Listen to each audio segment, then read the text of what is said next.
Hello, everybody, and welcome to episode number 6 of the Xbox Enthusiast Podcast. My name is Jamie, and I'll be your host on this enthusiastic podcast of Xbox greatness. And you all know my co-host, my player 2, Mr. Chris, the Great White. the Great White. Yeah, I get it. It's funny. There you go. I'm doing good. I'm glad to be here. Next week is 007, so I think I'm just gonna wear a bow tie and drink a martini. Sure. If that's okay. That'd be wonderful. I would enjoy that.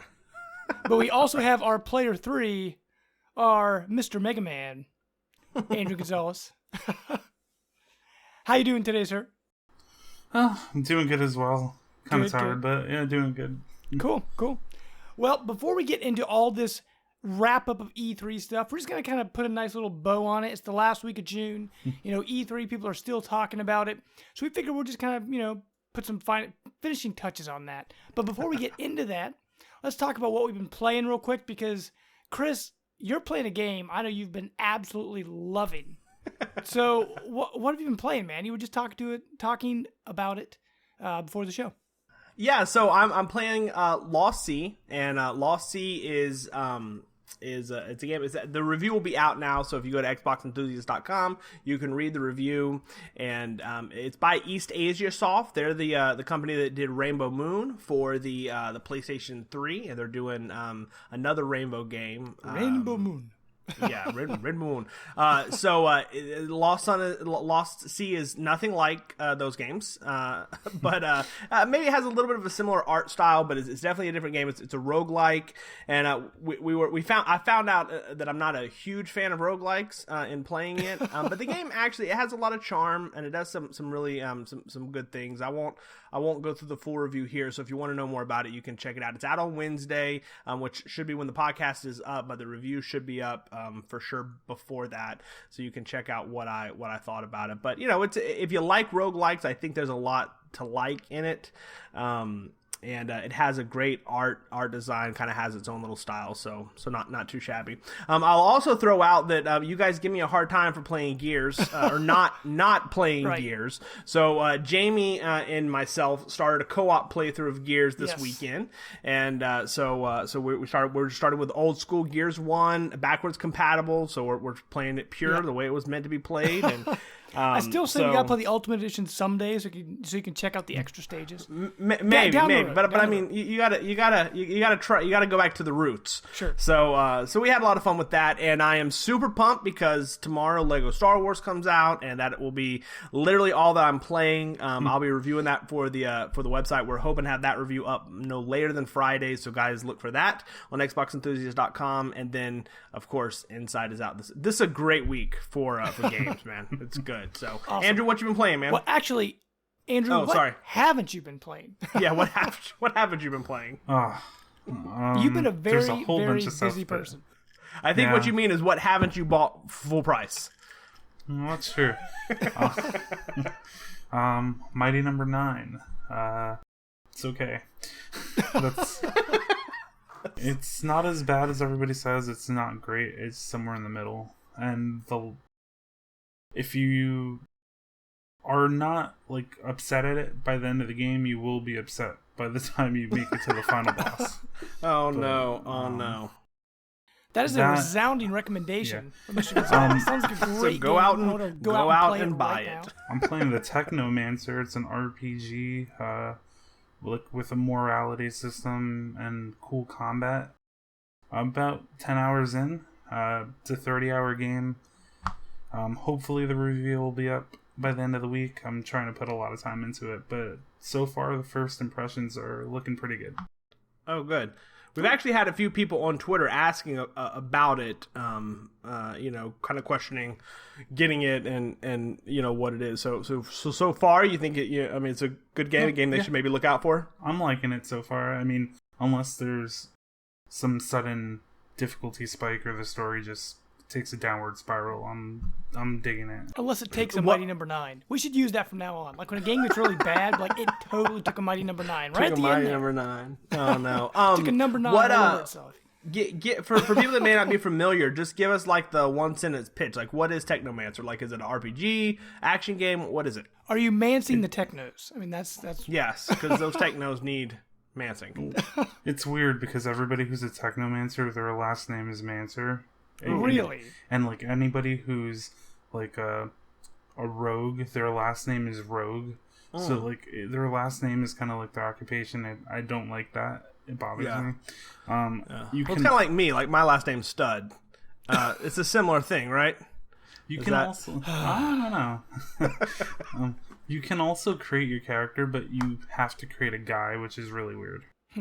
Because the story calls for a guy, but I mean they give you customization, and you kind of think they would let you play as a woman, but you can't. Okay. Okay. So you have to play as a male, but you can, even though it's them. customizing. Okay. Yeah. All right.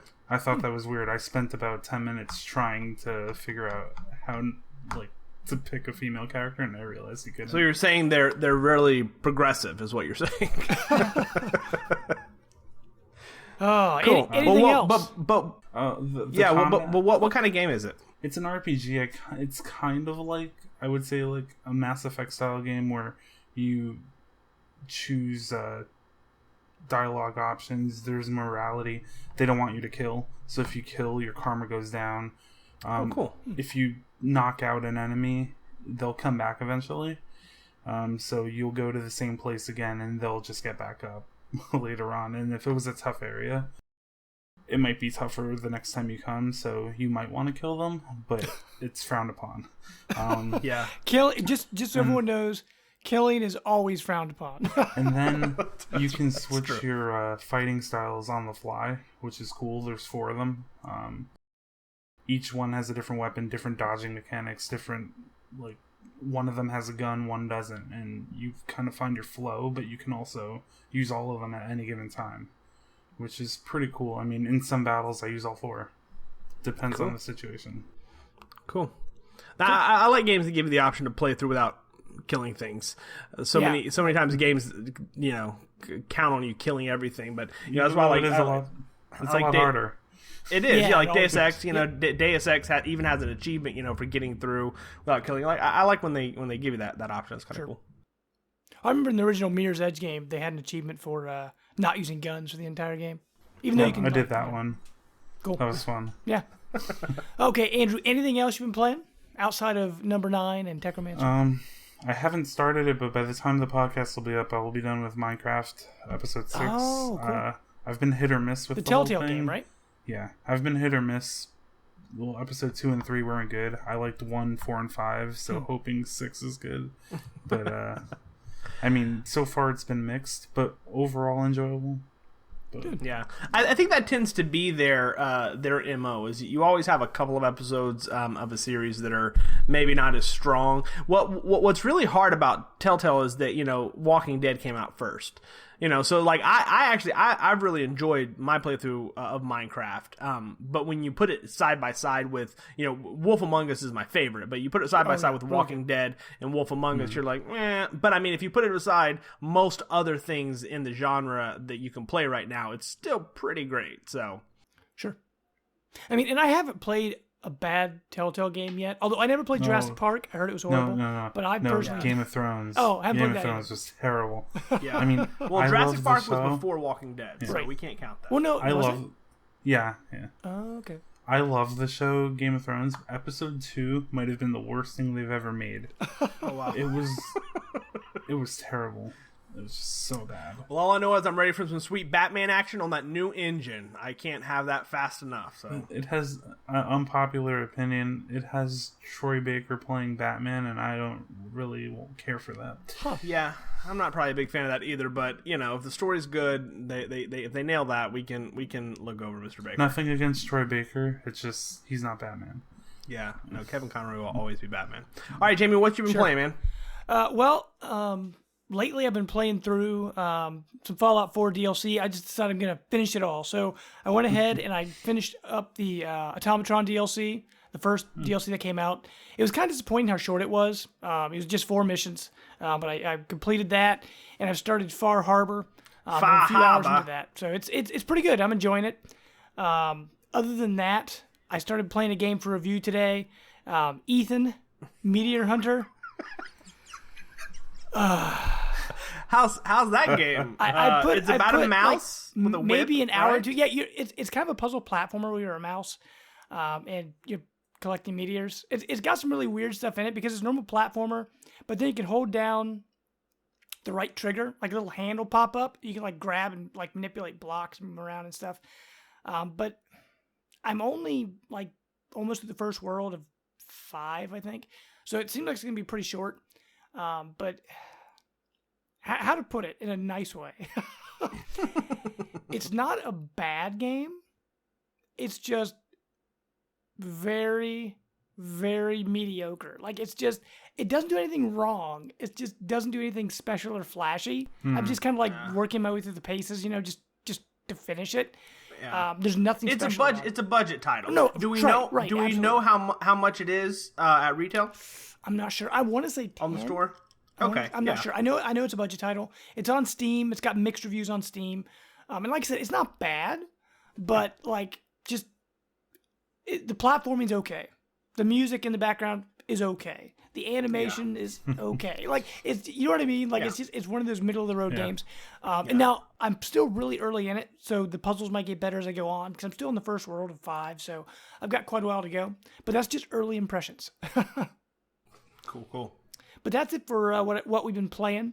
But now, when I was talking to you guys yesterday about what to be our topic of the week, I brought up a couple ideas, but both of you said you still had some more E3 stuff you wanted to talk about. So, Chris, I'll let you go ahead and kind of head this one up. What on E3 did you still want to discuss? Because I know it's the last week of June, so what do we got? Yeah, I mean, I don't know necessarily there's a lot of specific stuff. I thought maybe just kind of taking a retrospect. Last week we really talked about Andrew's journey through it, and so I thought maybe we could just throw out some things that maybe we hadn't had a chance to really kind of talk about or highlight. I know that we want to definitely talk about Play Anywhere, which we'll kind of get into. I guess for me to lead off, I'm really excited about this fall, and I was just trying to think about like what this fall looks like, and I wanted to talk about the shooters specifically. So we have in October we have Battlefield 1. A week later we have Titanfall 2, and then a week later we have Gears of War 4. Wow. I didn't realize they were that close. And then Call of Duty is about a week after that. And then the first week of November is Call of Duty. So we have 4 weeks straight of shooters, and it's just Microsoft decided not to go with they don't have an adventure type game. Last year we got Tomb Raider in the November slot. There's not really that sort of a game in November. Really, it looks like the only big title like that kind of fits that gap this year is going to be Watch Dogs 2. Which comes out in November. So we're looking at a super shooter heavy fall, and I just let's just I just thought talk about that. Like, are you guys looking? Are you going to play all 4 of these games? Are you looking forward to a few of them? Like what are your thoughts coming out of E3? Like, what's going to be the big game that you think is going to be able to hold people's attention through the holidays and into next year? Sure. Well, like honestly, for me, of all the games you talked about, Gears 4 is definitely the one I am most hyped for. But if we're talking about staying power, what's going to be top of mind for a long time is probably going to be Battlefield 1. Because, I mean, as you know, that's the most liked video on YouTube, the trailer for that. I think that's the game, because Call of Duty is kind of starting to sputter out a little bit. Yeah. And I think Battlefield 1 is going to be Now, I'm not a big, World War shooter guy, so, I mean, I may check it out and pick it up just to be, part of the conversation. But as for what I'm most excited for personally, it has to be Gears. Andrew, what about you? I know you're a big shooter fan. I was gonna say Gears, but after playing Titanfall 2, it's quickly shot up to the top of that list. That game was awesome. I mean, wait. You can't say that. You played it on a different system, which we will not name. So how can you even enjoy it? So you had an inferior controller. Right. We understand. Go ahead. It felt awesome. The game was awesome. every like added touch that they did. I mean, they have a grappling hook on one of the class types. You can grapple, and you can even grapple. So does that mean you can get your Titan to like climb up stuff? You can no. Your pilot has it. Oh, gotcha. You can grapple onto your Titan or onto an enemy Titan and rodeo them, and then you can take their core out, like an enemy Titan core out, and then jump on the back of a teammate's Titan or your Titan, and then power up their Titan using their core. So basically, it's Recore. So they're just stealing Microsoft's idea. It's just this is disappointing. They take one great idea, everybody wants to steal it. I swear. It felt faster and more fluid than the original one in almost every way. As someone who I was hesitant, but no, it's totally awesome. And see, that actually gets me pretty hyped because I really enjoyed Titanfall 1. I put a lot of time into that. But Titanfall 2, it's one of those games where I know exactly what I'm getting. I know I'm going to enjoy it. So, I mean, that's one I'll definitely put a lot of time into. I just hope that the audience sticks around longer this time than what they did on Titanfall 1. Because it seemed like before the last DLC even came out for that first game, the player base was already incredibly small. I think the problem was that they launched it with not a lot of content. True. I mean, once the season pass went free and it had everything, all the new modes, everything like that, people really, like, all the fans were really excited. But if they would have dropped a lot more maps or maybe a few more modes at launch, people would have stood. Sure. I mean, that's why I left. I saw everything it had, and I was like, no, I'm done. Well, EA did say that all the maps for Titanfall 2 are going to be free. So they're taking the Halo model. So they don't split the audience. So here's my thing. So I'm not a huge multiplayer fan. But I did play a ton of Titanfall. I had a blast with that game. So of the shooters, I think Titanfall is probably at the top of my list. But every one, at least the ones in October, I'm super excited about because they're adding or at least are going to have a good campaign. So me and Jamie are going to, our goal is between now and October to knock out at least the 3 prime Gears games. So that you don't need Judgment. So hey, I enjoy Judgment. Judgment, like my brother-in-law and I and his brother-in-law, we all played through Judgment recently. And I mean, I enjoy it. The thing I don't like about Judgment is how the main game's like telling a story, and the story in Judgment's not bad. But what bothers me about Judgment is after each stage, it stops and like a little score thing ticks up, and like they tried to make it more like an arcade shooter, and I don't like that. But as far as combat goes, I think Judgment's got some really tight combat in it. One more thing about October shooters, Battlefield was also really good. The only thing I'm not a fan of is that you know how like in some shooters you hold down the left stick and then you can just move it forward and you're sprinting. Oh yeah, sure. In Battlefield 1, you have to hold it down the entire time or you stop running. Really? Like you have to have it clicked in for you to continue running, and you can't like maneuver like most shooters. And I kept stopping mid-run because I was so used to playing other games that I would just get shot down right away. And did you ask the developers, is that like final, or was that just something that they had in the build? I didn't. It was only like a 15-minute or a 10-minute hands-on session, and then we all just went our separate ways because it was at the EA Play event. But I mean, it was really weird. They could, they're trying to go for a pretty realistic approach, and so they may be going for like that idea of being a little more difficult. I would at this point maybe just say that was an early build and it just wasn't in there. But either way, yeah. I mean, Battlefield got the most internet feedback of all the games that were shown, and it helped that EA went first, but with play and stuff. But yeah, but so going back, like I'm super pumped for Battlefield, but because I love the story, we don't know what the story is, but the setting of World War I, like I'm super pumped. Whether I ever touch multiplayer, I just want to play through a campaign. They have not told us if there is a campaign in that game. So as of right now, like Battlefield 1 is definitely on my list. If there's not a campaign in that game, I do not think that I'll play it. I wouldn't see why they wouldn't. I'm pretty sure the trailers you've seen have all been campaign. Have they all been? Yeah, that's what I was thinking. Sure. None of it. I mean, there was dialogue in them, and I doubt like all the dialogue they showed would be like a strictly multiplayer thing. True, there was a lot of dialogue in Battlefront, though. Mm-hmm. So, I mean, I hope so. I hope so because I want to play it, but I will probably only buy Battlefield 1 if there is definitely a single player. And Titanfall, for me, adding a single player, it may be one of the games I'm most looking forward to because I loved Titanfall 1. I don't mind multiplayer only, but I feel like they wouldn't exclude a single player because people would complain. Yeah. And that's literally it. I mean, Titanfall, people complained there wasn't a single player. I don't think it needed it. It was fun. Yeah.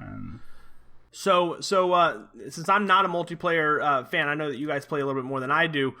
Come January, what's the game that's still going to have people playing? I mean, like I said before, I think it's going to be Battlefield. I mean, possibly Titanfall. But I'm going to say Call of Duty. You think so? Really? I mean, after... Even with all the hate it's getting? After people saw it at E3, it was a different response. Yeah, there's a lot of positivity now. I mean, a lot of hands-on previews were just like, this is awesome, and it didn't warrant the hate. And it's Call of Duty. People still play Black Ops 1. I mean, true. It's true. I mean, people will be buying that just to play Modern Warfare anyway. That's why I got it, or am getting it. Yeah. How much did you pay for it? Full price? Well, see, no. Normally it's $79.99, but if you're Best Buy Rewards member, you get a 20% off. Well, there you go. So technically, I never Best buy Buy full price. Technically, I never. So buy what you're saying is you want us price. to change your name to hashtag not technically full price, Andrew. There you go. Yeah. Great, that works. All right, so Andrew, what about you? You mentioned a game called Black that I had actually not heard about. So talk to me about that. Black. It's called Black the Fall. I had to look up the studio. It's Sand Sailor Studio. It's published by Square Enix. It felt very Limbo-like to me in the sense that you die. It's all trial and error. It's a very dark, dreary-looking game, all in factories.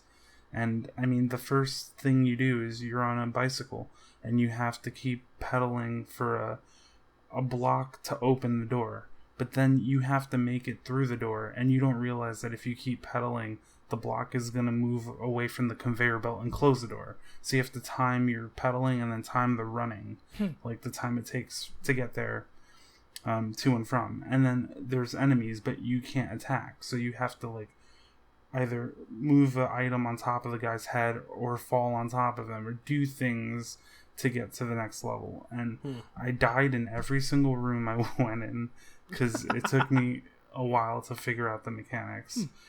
Each time I died, I tried something different. I eventually made it forward, to each room.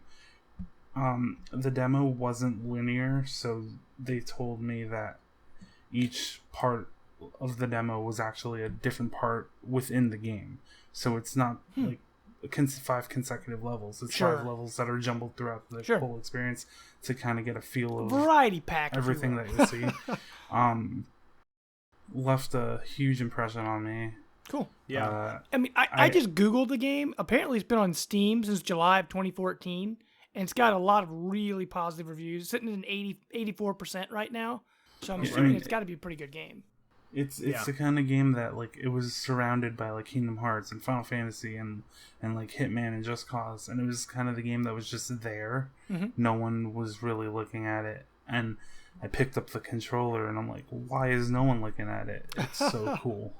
Cool. It was also at the Xbox booth for ID at Xbox, so they had it there too. And every time I saw it, it just looked awesome. It played really good, and I can't wait to see how the end result comes out. I mean, I know it's on Steam, so I could technically see the end result, but I'm gonna wait for it to come on Xbox. Yeah, of course. Come Absolutely. on. So now, before we jump into Xbox Anywhere, since you brought up ID at Xbox, I wanted to mention that too because I feel like the ID team Cuphead. and what they're doing doesn't get enough credit because there are really some great games coming down. Cuphead. So you mentioned Black; it was an ID game. I want to talk about a couple, and then if there may be any of them that Jamie may know of that he wants to bring up, we could talk about those.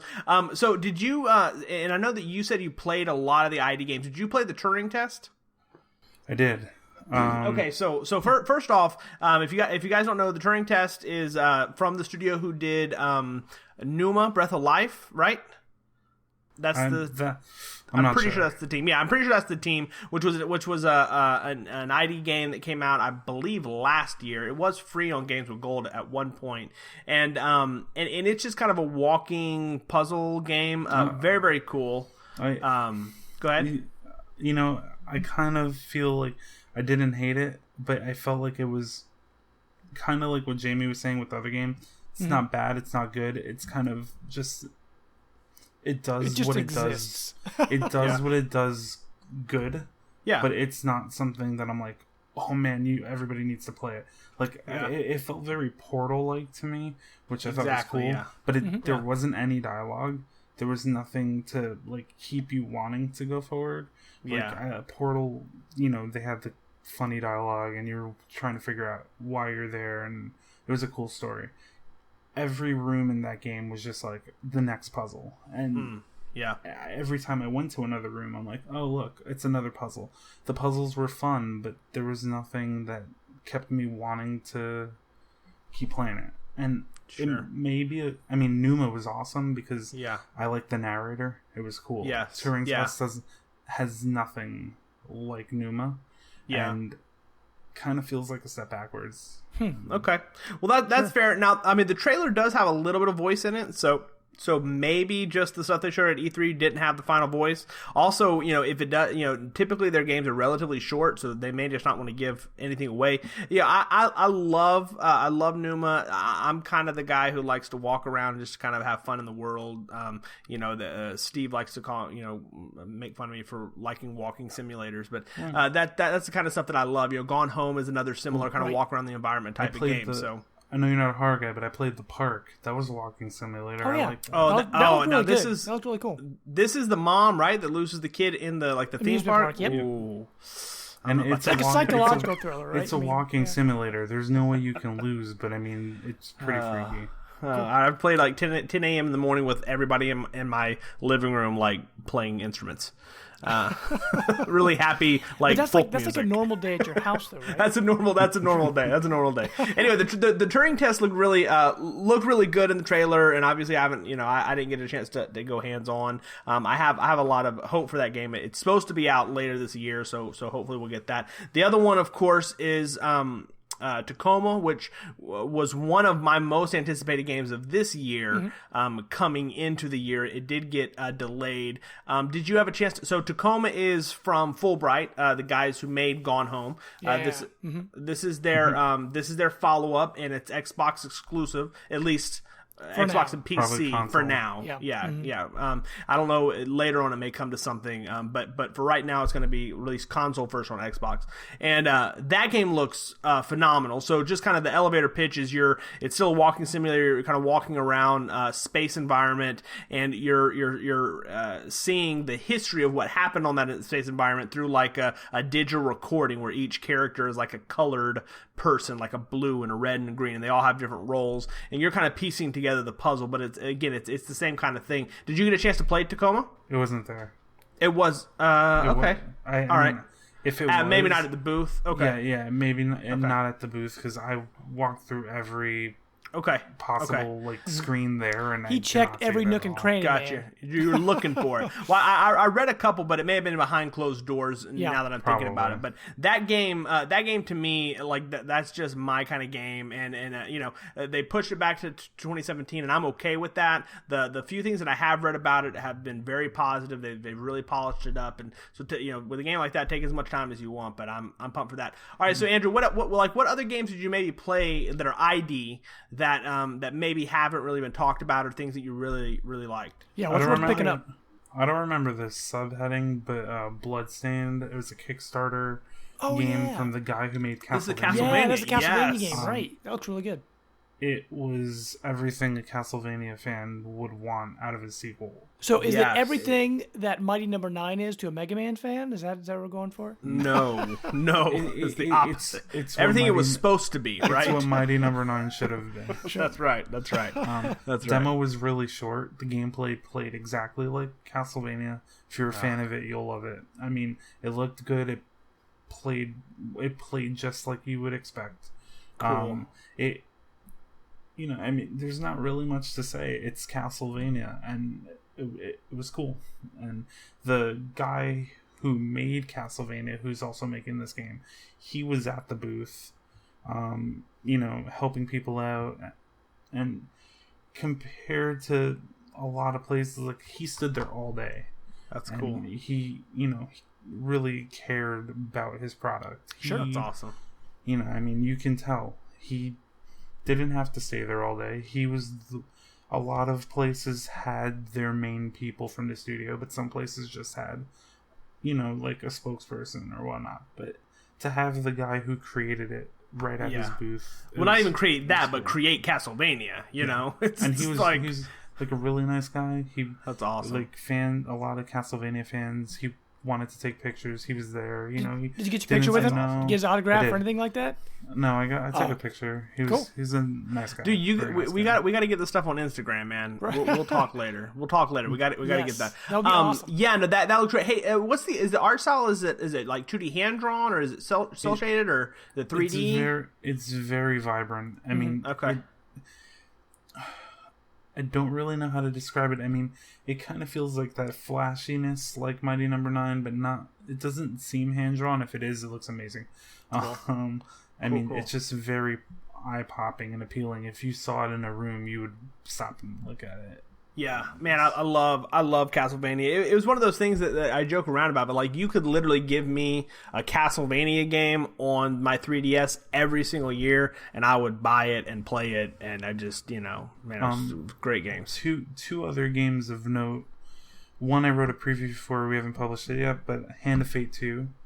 That game was awesome. I'm trying to remember Hand of Fate. That was a free game on card Xbox game, right? Gold, wasn't it? Yeah. Before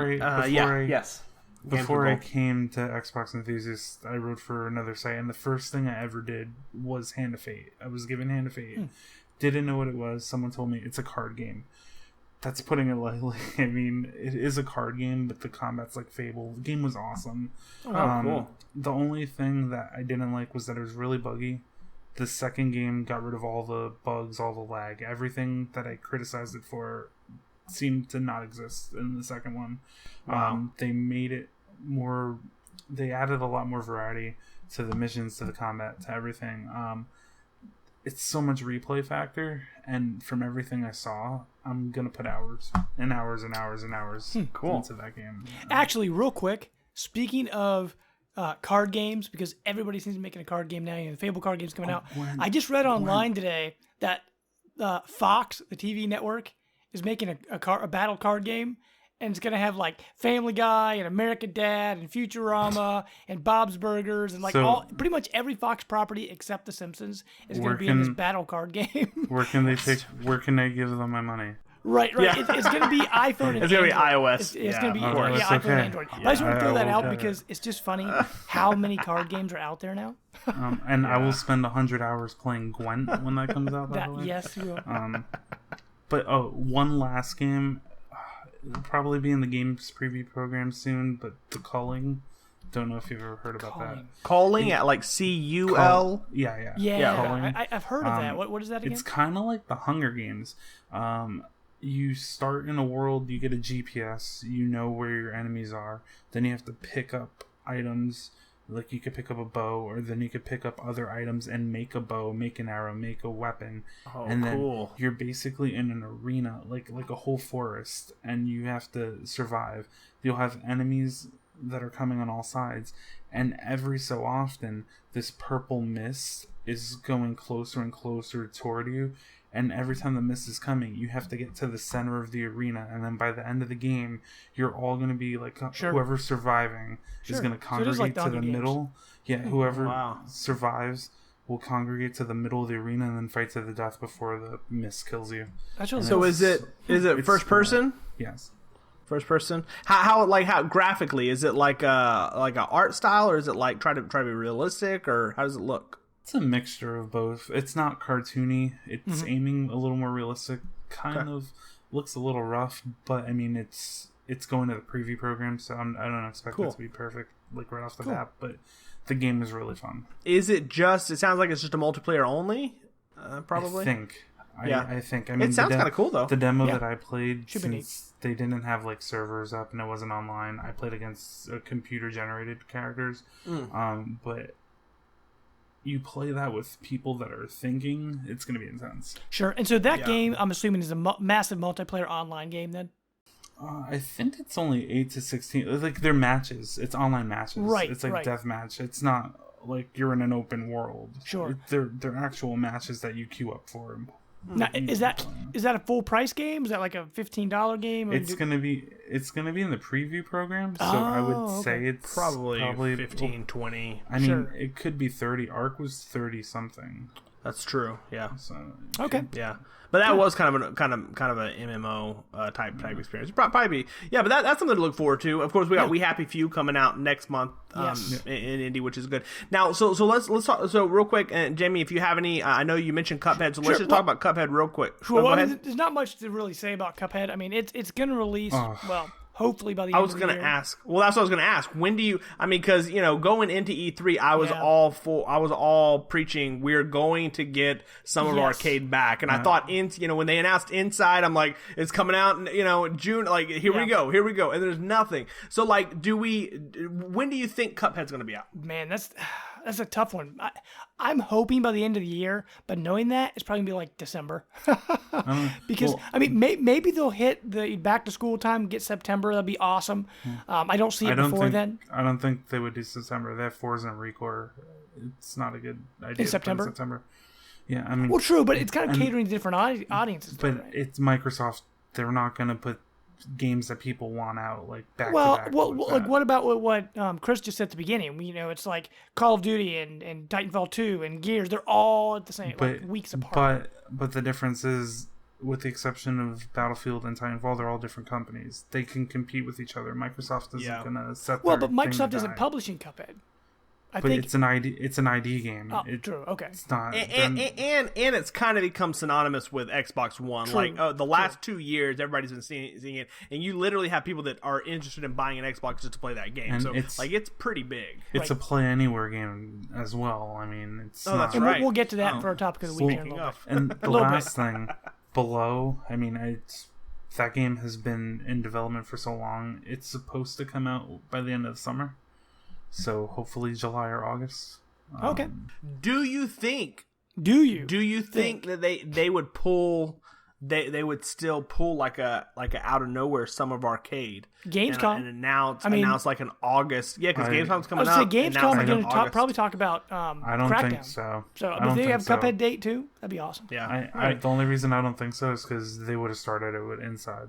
Well, not Because necessarily. Limbo- What if they because do Limbo- like a winter Lim- arcade or something instead? They- They can switch it up if they want to. I don't think they would Yeah. because Limbo started Summer of Arcade, I think, and the only way to really have brought back Summer of Arcade is to do it with Inside. Yeah, no, I kind of agree with that. So Sure. my money was on August. I think if we don't see it in August, I don't think we see it this year. Yeah, I mean, I wouldn't be surprised if it gets pushed back because it's been pushed back so many times. It was the original trailer was what 2014. I gotta It's been a say while. though, the platforming was really rough. Is it really? Yeah. And so we know that it was just boss battles, and they've said that they went back to add more content. So maybe it's not fleshing out. I think they should have just done boss battles. Yeah, I don't. Everything I've seen of the actual level structure, it's just it I didn't hasn't like looked it. good. Like it just looks kind like they threw it in there just to have it to pad the the game.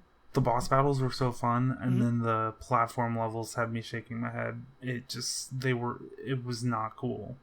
Yeah, I feel like that they may have because they showed it on stage last year in like a demo form, and this year it was just as a little snippet in the ID trailer. Right. I almost feel like they know that game is now going to be delayed another year, not and ready. they wanted to remind you it's there, Yeah. but they didn't want to call too much attention because I don't think I think it's going to be a 2017 game. Yeah, I can see it Which happening. but if it's good, that's fine. Sure. Like if they fix the problem and it comes out and it's an amazing game, like all the time. I mean, even if the boss battles are great, I mean, I'm still absolutely gonna. Even if the the levels are in there and they're mediocre, but the boss battles are awesome, I'm totally fine with it. I'm already planning on buying it anyway. Sure. But one thing I wanted to mention. Well, first of all, most of my predictions. If you go back and read our E3 predictions, most of my predictions were just flat out wrong. Garbage. But one of my predictions was that Twisted Pixel announced their new game. They did. They did. But that's right. It's a Vive game, right? It's called Wilson's Heart. And honestly, for me, it looked really cool. It's like based on Alfred Hitchcock, and it's like black and white, and it's got celebrities in it, and it's like it's a horror game. It's a walking simulator, right? But it's a VR game, and I'm like, so disappointed. Hey, it could happen next year. But okay, guys, with that, let's hop into our topic of the week. And today we're going to be talking about one of the big pushes they had at this year's E3, the Play Anywhere program. Now, pretty much every single game they announced at this year's E3, all the big ones, they're also going to be on PC. If you buy it, you're going to get a Windows 10 copy as well. Now, to my understanding, Andrew, you told me recently, it's only if you buy the digital version of the game, correct? Like, because I like having physical copies, so if I buy physical copies, I don't get it. I mean, how's that fair? I'm already paying more for well, not really paying more, but I mean, for the box, and the disc, and all that stuff. These are the only games I'm going to buy digital that are physical releases, because now I have a PC that can play it. Play these games, so it would be beneficial for me, and especially cross-play. If anything happens to my Xbox, I have a copy of it. Just real quick, like when Quantum Break came out, it had a physical copy, and in that physical copy, it had a code to get the Windows version, right? I think you pre-ordered it, though. Okay, because I know other games, like, I'm trying to think what came out recently, because I know I have certain Xbox games where I also got a Windows 10 copy, but I didn't have to buy digital then. I think that was the only game that did. The games that came with copies were for backwards compatibility. I don't think I've seen anything else that had a cross copy. I think Quantum Break was the first and the only one that I'm aware of with PC. Interesting. One thing I want to bring up, though, if you looked at the Play Anywhere, is that what it's called? Anywhere? Yep. Play Anywhere. Yep. Mm-hmm. The one game that was announced was Cuphead. What kind of confuses me. I'm buying that digital. Well, no, but see, this is what I'm wondering. Do you think there's a physical release? Because why would maybe every game in Play Anywhere be a full retail release that you get both if you buy digitally, and then Cuphead, which I think we all assume was digital. Why would that be Play Anywhere? Yeah, I mean, so it kind of makes me think. I could go. Yeah, I mean, I could kind of go either way here. I mean, it may speak to the idea that that they are gonna release it retail. Again, Microsoft, like we just talked about, I think that they've realized that the fan reaction to Cuphead is huge, and I think they're gonna try to put as much marketing, as much money behind it, which again is another reason why I think they're just moving it to 2017, and they're gonna make a huge deal when it's ready to go. Sure. So that could end up being like a $30 or $40 retail game. It better not be. I hope not, unless they really add, unless they really add content. Because you look, comparable Mighty Number 9. What was Mighty Number 9? $19.99. Well, I think 19 for digital and 29 for physical, because it came with all the DLC. Of course. So like even with Mighty Number 9, they have stages and boss battles. So you can't, if you release that game more than 30, you're doing it wrong. But going back to what we're talking about here, I think that this is just what's gonna happen. I don't think digital and retail really matter. I think that you're looking too much into, we're offering this because we want to push digital because there's gonna be a retail. I think that this is just like, in 2 years' times, you're not going to buy any Xbox game that they release that's first party, that is not going to have Play Anywhere. Retail, digital, doesn't matter. That's just the market that we're going to. So it may hint at a possible retail disc, and I definitely think that as much interest as they're putting into the game, that's a possibility. But I think that it isn't going to matter. I think that the next iteration of whatever Play Dead Works one is going to be digital only, but it's also going to have a Play Anywhere attached to it, so on and so forth. So well, this kind of brings up a bigger question, because what they're doing now, everything on Xbox you're going to get on PC now too, and we know that this new Xbox Scorpio is pretty much a PC in your living room. So what does this mean for the Xbox brand? I mean, if you can get everything on the PC, why have the Xbox? You know what I'm saying? Like if you have a PC, you can hook up to your TV or however you have it set up. What does this mean for the Xbox brand if you're getting 2 copies? Do you think they're trying to push their PC market? I mean, is that why they're doing it? Or are they doing it to try to crowd out Steam? I mean, why do you think Microsoft is making this push? I mean, Andrew, let's start with you, man. Why is Microsoft doing this? Man, because it just seems like an odd choice to me. That's a tough question. Wait, you want to go first? Okay, Chris. Sure, I'll go. So I think that the long-term vision is Xbox as a platform, sure, not as hardware, and so. But at the same time, it's the same thing as saying Windows as a platform and not a hardware. You can buy any computer you want, not any computer, but you can buy any PC, and if most all of them are going to run Windows 10 or a version of Windows, right? Right. However, you go buy a console, you're going to run whatever that console maker, right? So I think it's more of an idea of what happens in 5 years if you can buy a smart TV that has just like, on the box includes, smart TV with Netflix, Hulu, Xbox. HBO Go, and Xbox. Sure. And it comes packaged with an Xbox One controller, and you can now go to the Xbox One store and buy your stuff. What happens when the Smart Glass app, which you already have, allows you to go and to the to the Microsoft App Store and buy a Microsoft or an Xbox game? So now you're playing Pac-Man 256, right? Yep. Okay, right. So 256 is a mobile game. I played it on iOS for free, a couple months ago. Now it's on Xbox One. What happens in 5 years when you pick up your phone, whether it's an iOS or an Android, and you buy Pac-Man 256, and then you log into your Xbox One because Xbox is a service, you have that game sitting there for you, and then you go over and you sit down at your laptop and you log into your laptop, and Xbox is a service, and you have that game right there. Sure. I think the idea, I don't think that they care. I don't think they care if you buy an Xbox anymore.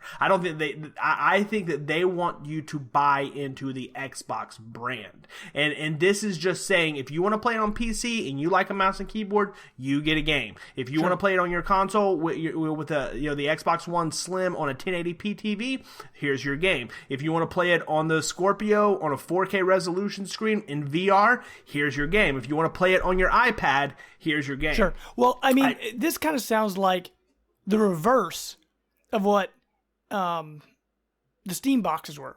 They were trying to take PC and put it in your living room.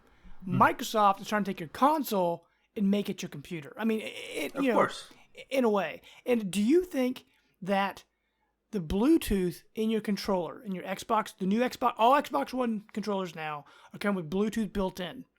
So is that kind of like a precursor to what you're talking about? Sync up your Bluetooth Xbox controller with your TV, your smart TV, and you can stream Cuphead through your Xbox service. Yeah, this is 100%. And I reached out to a couple people at Microsoft, and I asked them this question specifically. We tried to get an answer at E3, we couldn't get somebody to answer it, but I asked them this question specifically: does the new Xbox 360 or Xbox One controller with Bluetooth capability, does it sync up with iOS and Android? Does it sync up with PS4? Because that uses Bluetooth too, right? Well, I don't care. I don't care about PS4. But then Andrew can play Titanfall the right way. And so yes, exactly. So here was the answer. The answer that I got back was not a no, it will not work with iOS or Android. It's this is what we know or what we've released about the controller so far. Now, that's marketing speak. That doesn't necessarily mean one way or the other, but you would think if there was a definitive it's not ever going to happen, they would have been able to come back and say that. So this goes back to, I almost think that in a couple of years, you may be able to play some version of Halo on your iPad with a Bluetooth Xbox One controller. I'll go a step further. I think that at some point in the near future, you will be able to stream just like you do to your PC to your iPad. So your Xbox is on, and you can Xbox stream to an iPad if your iPad is strong enough, and you can actually just use that as a remote screen, which then you can then Bluetooth the controller up to. Now, that's hypothetical, but this is the idea that I think that they're going for. Sure. It's just a platform. Right. And one thing they'd mentioned before, when you were able to, well, you still can, stream your Xbox One to your PC. If you had the right kind of Surface tablet, the more powerful one, you could stream your Xbox One games to your Surface tablet. So they already kind of have that in place.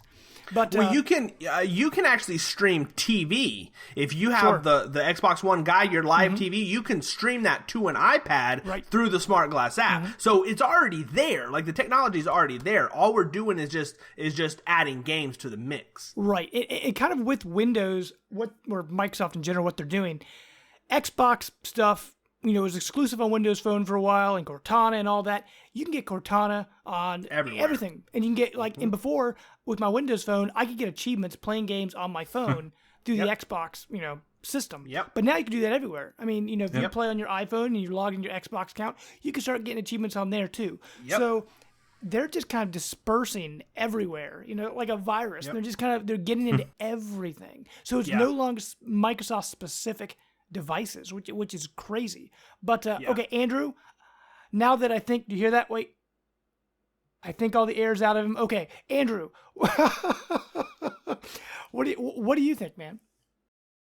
I mean, the more people that get to play, the better. I mean, for me, I just got a PC recently, so it's some people don't have space for a computer. The computers take a lot of space. I mean, I had to rearrange my whole room to get this computer in here.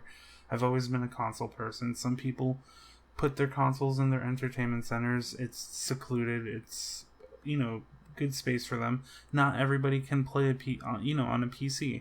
So I don't think they're trying to say move to PC. They're just trying to cater to the people that have one. Agreed. Sure. Agreed. So I mean, what does this mean for Xbox, though? I mean, is Xbox... I don't think it means anything. Sure. I think it just means more people are playing. But see, I agree and disagree that I think it means everything. Like, I think that this is Microsoft. This is the flag in the ground. This is the thing that Microsoft is going to do that is going to officially set them apart from what Sony does. Sony can't do this. Right. And that's just because they're not Microsoft. Microsoft is a hardware company, a software company that have been implementing into different hardwares for decades. Like, this is what they do.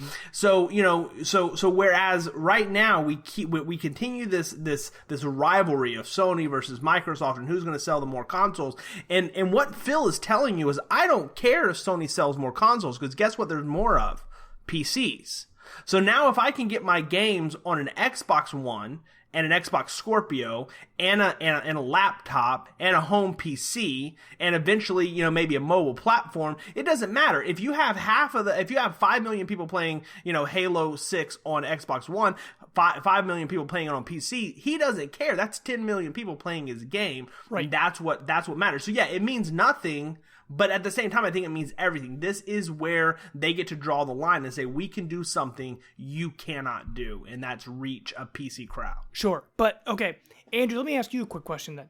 What does this mean for profitability for developers? Because now they have to get their game to run on Xbox One and on PC and on these different devices. So I guess, is this why they're trying to make the Scorpio more like as close to a PC as possible, you think? Well, I would say... So they're kind of developing something, they don't have to make that many changes to get it to work elsewhere? I would say cut out, the part where you said the different devices, focus on PC and Xbox. Most of the games are developed on PC, and you always see builds, at E3 or things like that, running on a PC. I think they're already doing that. They're already working on a PC, and if they're developing with an Xbox One in mind, it's not as difficult to put a game on both. I mean, that's how I see it. Sure. So pretty much they start with PC, and they just downgrade is not really the word, but they start with the highest thing possible with the PC, and they go to Xbox, and they kind of just go down from there. Yeah. Okay. I mean, so I don't see it as they're losing. I see it as they were developing for it. It's kind of already there, and now they're transferring it over to the One. And we get it. The PC version's already basically done. They have a few tweaks to do, and yeah.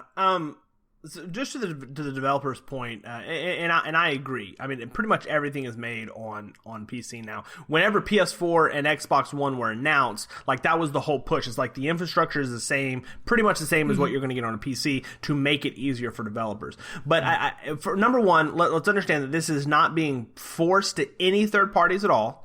Phil said in a couple of interviews after the show that he obviously welcomes any developers to utilize it, but they're not going to force on anybody. But every first-party game in the future will have this. So number one, developers can choose to do whatever they want to do. The other part, though, is I think that Microsoft is appealing to the developers with Scorpio. And I think you saw that with the video. And so they're like, listen, we're asking you to stretch a little bit. We're asking you to kind of give us a game that you maybe could sell 2 copies to a person. You're not typically going to find somebody who's going to buy a PC and an Xbox version. You're either going to have your guy who's going to buy the PC or a guy who's going to buy the Xbox. So you're not splitting yeah. So you're not losing a whole lot of sales, but there are a few people that will double dip because they may want to play on their laptop while they're driving, or I'm not driving, while they're away from their house. I meant to say traveling. I'm going to say traveling. I do not want to be like behind you or next to you when you're driving your car. Looking over your laptop. Then there may be people that want to play it, also at home, and so they may double dip. So Microsoft may be going like, look, I know you're gonna maybe lose a handful of sales, but guess what we're giving you? We're giving you Scorpio. We're giving you the console that you want, and you saw that by the reel with Todd Howard and all the developers, where they're saying Microsoft is giving us a console that finally brings us to parity with a PlayStation, or I'm sorry, with a PC, a computer environment. And so I think it's kind of like, look, we're giving you the toys to play with. Throw us a bone. Let's make this thing work. And I think you will see some of the bigger publishers get on board with Play Anywhere. But again, this is just a first party initiative. It's not been confirmed for everybody else. So. Okay. Well, I guess to kind of wrap this up, Play Anywhere. Good idea? Love it. Okay. I mean, I'm pre-ordering ReCore as the first thing I'm getting, with the program. I'm pre-ordering it on my Xbox One digitally so I can get it on my PC, and I'm a purely physical disc person. So And this is another plus. I mean, you're driving digital sales, so they're getting all your revenue. You're not going to an outside party. You're not paying anybody else. They're getting all the money. This is a win-win for Microsoft, and it's a win-win for you. Yeah, you're like, oh, well, I have to buy digital now, but you're getting 2 copies. True. Of a game. For me, I don't have a computer that plays games. I don't have a gaming computer. Right. However, now I buy all my games digital anyways. So now next year, in a couple years, when I decide to upgrade and buy a new computer, I'm going to consider that I have a library of 20, 30 games that are instantly playable, and that's going to affect the decision of the PC that I buy because I'm investing into the system. I won't buy a Mac now because I will have 30, Xbox games that I can play from day one if I buy a PC. This is just smart business. Sure. Now, the one downside for me, and I think for Andrew too, because Andrew was talking about the Best Buy Gamers Club, and I pre-order all my stuff from Amazon. Both of them, you pre-order, you're getting 20% off. Digital, you don't get that. You're paying full price. That's true. Although Andrew does enjoy that. I mean, that gets him his kicks. He enjoys full price. But I like getting that discount, I'm going to be losing out. They do, Xbox does some gold stuff sometimes. Right. Sometimes you can get a game they'll I think that they will, though. My collecting nature will basically say when something goes on sale that I buy digital, from the Play Anywhere. If it goes on sale, I'm going to definitely pick it up again physically just so I have it. Yeah. Because I do like having the boxes. I like collecting the games I have. So, right. I mean, they'll get 2 sales from me. You just won't open the physical copy. Yeah. It'll just be on the shelf for mental reasons. That's okay. But okay. Anything else you guys want to talk about with Play Anywhere before we cap this up? Any final thoughts? No, I think it's great. Okay. Awesome. Well, hopefully you guys have enjoyed all this amazing E3 content we've been pumping out all month. Like Andrew said, he's got so many previews on XboxEnthusiast.com. Check it out. Put a lot of hard work into that. A lot of really awesome stuff. Anything specific you want to really promote, Andrew? Not right now. I mean, a lot. I have We Happy Few and Outlast 2 up, but this is probably going to be the last week of E3 content, so I still have a few more to pump out before the end of the week. Sure. So, I mean, I have Bloodstained to do. I still have The Calling, Song of the Deep, the Turing Test, things like that. Necropolis, which is a cell-shaded Dark Souls kind of game, which is pretty cool. Awesome. Now, what about you, Chris? I know you've got your wonderful Lost Seas review coming up. Lost Sea will be up. Lego The Force Awakens is out tomorrow. I'm going to jump all over tomorrow that. Night, right? You can have it all done. Exactly. Yeah. The goal is Friday. 100% Depending on life, the goal is to have that up on Friday, which I'm super excited to play that. I will plug Kendra. Kendra's doing our review for Inside. Everything that has been talked about the game so far has been fantastic. Mm-hmm. I can't wait to play, but definitely be looking for Kendra's review for that. That should probably be up hopefully by the weekend as well. So a lot of good games. Be sure to follow. We have an Instagram, guys. Yes. Enthusiast Xbox on Instagram, Enthusiast Xbox on Twitter. You guys follow our social channels. We try to share some stuff out there, all of our stories, but also some anecdotes and just fun stuff that we like to do. So you guys just follow us as you can. You can like our Facebook page, and we share all this stuff out there as well. Subscribe to our YouTube channel. Right, I was going to say subscribe to our YouTube channel because we have the video version of this podcast up every week. As Chris mentioned, our Twitter is @Enthusiast Xbox. Make sure to check that out. Like I said, Facebook, I think anywhere else. And is the Instagram, Instagram.com/ It's Enthusiast Xbox. Okay, Enthusiast Xbox. Yep. Got it. Just like the Twitter handle. Yep. Awesome. Make sure to check all that out, guys. As for myself, you can find me on Xbox and on Twitter, Twitch, everywhere. Jamester0722. Chris, where can people find you, sir? Sure. Yeah, it's @NeoLego on Twitter. If you go to Facebook and search NeoLego, you'll find my page there, and you can like that as well. And then on Instagram, also is NeoLego. That's kind of where I am everywhere. Awesome. So make sure to go on there, block all those channels. You'll be great. Okay, Andrew, where can people find you, man? Xbox Live and Twitter @VersaVulture89. Awesome. Well, hopefully you've enjoyed another wonderful episode of the Xbox Enthusiast Podcast. But until next time, we are out. Later. See ya.